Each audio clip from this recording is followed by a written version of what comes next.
ಇನ್ನು ದೇಶಾದ್ಯಂತ ಬಿಜೆಪಿಯಿಂದ ತಿರಂಗ ಯಾತ್ರೆ ಆಪರೇಷನ್ ಸಿಂಧೂರ ಸಕ್ಸಸ್ ಆದ ಹಿನ್ನೆಲೆಯಲ್ಲಿ ದೇಶಾದ್ಯಂತ ಬಿಜೆಪಿಯಿಂದ ತಿರಂಗ ಯಾತ್ರೆಯನ್ನು ಹಮ್ಮಿಕೊಳ್ಳಲಾಗಿದೆ. ಉತ್ತರ ಪ್ರದೇಶದ ಲಖನೌ, ಒಡಿಶಾದ ಭುವನೇಶ್ವರ್, ಉತ್ತರಾಖಂಡ್ನ ಡೆಹ್ರಾಡೂನ್ನಲ್ಲಿ ತಿರಂಗ ಯಾತ್ರೆಯನ್ನು ಮಾಡಲಾಗಿದೆ. ಉತ್ತರ ಪ್ರದೇಶದಲ್ಲಿ ಯೋಗಿ ಆದಿತ್ಯನಾಥ್ ಮತ್ತು ಪುಷ್ಕರ್ ಸಿಂಗ್ ಧಾಮಿ, ಉತ್ತರಾಖಂಡ್ನ ಮುಖ್ಯಮಂತ್ರಿ ಇವರೆಲ್ಲರೂ ಕೂಡ ಭಾಗಿಯಾಗಿದ್ದಾರೆ. ಒಂದು ರೀತಿ ಯುದ್ಧವನ್ನು ಗೆದ್ದ ವಿಜಯೋತ್ಸವ ಅಂತಂದರೆ ತಪ್ಪಾಗಲಿಕ್ಕಿಲ್ಲ. ದೇಶಾದ್ಯಂತ ಬಿಜೆಪಿಯಿಂದ ತಿರಂಗ ಯಾತ್ರೆ ಅಂದರೆ ದೇಶದ ರಾಷ್ಟ್ರಧ್ವಜವನ್ನು ಹಿಡ್ಕೊಂಡು ವಿಜಯೋತ್ಸವ ಹೋಗ್ತಕ್ಕಂಥದ್ದು. ಆ ವಿಜಯೋತ್ಸವ ಹೋಗ್ತಾ ಇರೋ ದೃಶ್ಯವನ್ನು ತಾವೀಗ ನೋಡ್ತಾ ಇದ್ದೀರಾ. ಬೇರೆ ಬೇರೆ ಪ್ರದೇಶ, ಲಖನೌ, ಭುವನೇಶ್ವರ್, ಡೆಹ್ರಾಡೂನ್ ಎಲ್ಲ ಕಡೆ.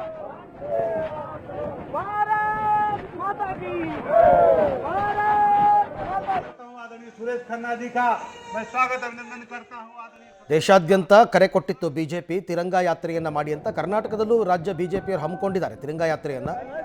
ಅದೇ ರೀತಿ ಈಗ ಬೇರೆ ಬೇರೆ ರಾಜ್ಯಗಳಲ್ಲಿ, ಈಗ ಉತ್ತರ ಪ್ರದೇಶ ಬಿಜೆಪಿ ಅಧಿಕಾರದಲ್ಲಿರ್ತಕ್ಕಂಥ ರಾಜ್ಯ, ಒಡಿಶಾ, ಉತ್ತರಾಖಂಡ್ ಮೂರು ಕೂಡ.